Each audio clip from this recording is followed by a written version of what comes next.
Bilirsənmi ki, cənnət cavanlarının ağası İmam Hüseyn əleyhissalam məscidə daxil olub Öməri minbərin üzərində görəndə nə etmişdir? Gəlin birlikdə baxaq. Zəhəbinin Siyar-ı A'lamin Nübəla kitabında 3-cü cild, səhifə 285-də gəlmişdir ki, İmam Hüseyn buyurur: "Minbərə Ömərin yanına qalxdım. Onunla qucaqlaşmaq üçün qalxmamışdır. Yox. Minbərə qalxdı ki, həmin zamanda hakim olan Ömərə aydınlaşdırsın və dedi: "Düş atamın minbərindən. Düş. Bu minbər sənin deyil. Atanın minbərinə get. Aman Allah." Peyğəmbər məscidində yüzlərlə və ya minlərlə insanın qarşısında Ömər hörmətsizliyə, təhqirə məruz qalır və biabır edilir.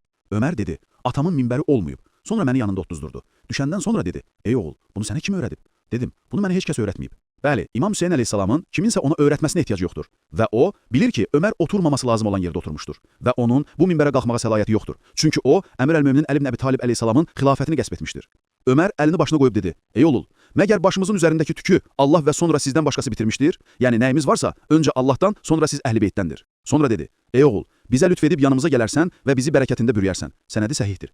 Yaşı az olmasına baxmayaraq, heç kəs İmam Hüseynə bu sözü deməyə göstəriş verməmişdi. Çünki o bilirdi ki, Ömərin Peyğəmbərin minbərində oturmağa haqqı yoxdur.